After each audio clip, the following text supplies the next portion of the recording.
काश्मीर काल पण आपलं होतं आणि आज पण आपलंच राहिलं अशी प्रतिक्रिया दिली उद्धव ठाकरे यांनी। एक वेळ देशात भाजप राहणार नाही, पण काश्मीर आपलं राहणार। आम्ही देशाच्या विरोधात नाही, पण सरकारच्या विरोधात आहे। देशावर संकट आलं तर कायम पंतप्रधानांना यांना खरं तर आम्ही पाठिंबा देऊ, असं देखील यावेळी उद्धव ठाकरे यांनी सांगितलं।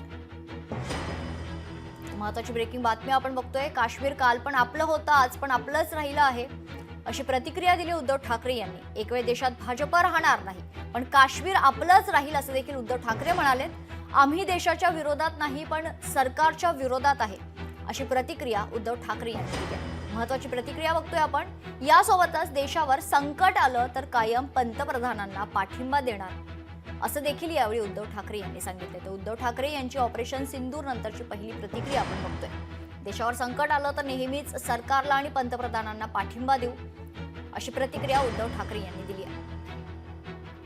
या संदर्भात अधिक माहिती जाणून घेऊयात। आमचे प्रतिनिधी स्वप्नील जाधव आपल्या सोबत जोडले गेले आहेत। स्वप्नील, उद्धव ठाकरे यांची प्रतिक्रिया समोर येते। पंतप्रधानांना पाठिंबा देऊ जर देशावर संकट आलं तर, असं उद्धव ठाकरे म्हणतायत। स्वप्नील, मेघना, नक्कीच आपण जर बघितलं काश्मीर प्रश्नावरती उद्धव ठाकरे यांनी आज स्थानिक स्वराज्य संस्थांनिमित्त जी बैठक आयोजित करण्यात आली होती, या बैठकीमध्ये एक वाक्य म्हटलेलं आहे, काश्मीर आपला आहे, काश्मीर हे काल पण आणि आज पण हे आपलं आहे, उद्याही आपलं राहील, असं एकंदरीत त्यांनी यामध्ये म्हटलेलं आहे। तसेच भाजप हे राहणार नाही, काश्मीर आपलं राहील असंही त्यांनी म्हटलेलं आहे। दरम्यान यावरून त्यांनी थेट पंतप्रधान नरेंद्र मोदी असतील, भाजपचे बडे पदाधिकारी असतील यांच्यावरती सुद्धा निशाणा साधलेला आहे। एकूण यावरून आपण जर बघितलं तर भाजप आता उद्धव ठाकरे यांना काय प्रतिक्रिया हे पाहणं महत्त्वाचं आहे। कारण ज्याप्रमाणे हे पहलगामवरती झालेला हल्ला असेल, यानंतर भारताने पाकिस्तानला दिलेलं प्रत्युत्तर असेल, या दरम्यान सुद्धा उद्धव ठाकरे हे परदेशामध्ये होते। मात्र परदेश दौऱ्यानंतर झालेल्या पहिल्याच बैठकीमध्ये उद्धव ठाकरे यांनी वन नेशन वन इलेक्शन असेल किंवा एकूणच पहलगामचा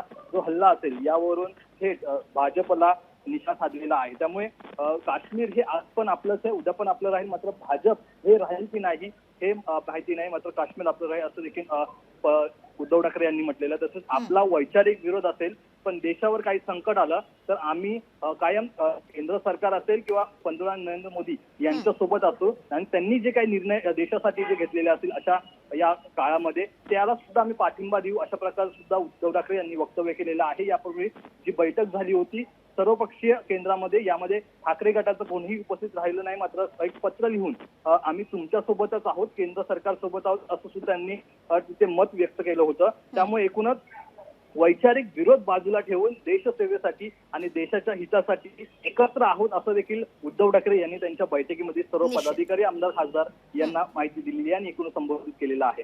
एकना, बरोबर, धन्यवाद स्वप्नील आपण दिलेल्या सविस्तर माहितीसाठी। तर उद्धव ठाकरे यांची महत्त्वाची प्रतिक्रिया आपण पाहिली आहे। काश्मीर काल पण आपलं होतं, आज पण आपलंच राहील अशी प्रतिक्रिया उद्धव ठाकरे यांनी दिली आहे।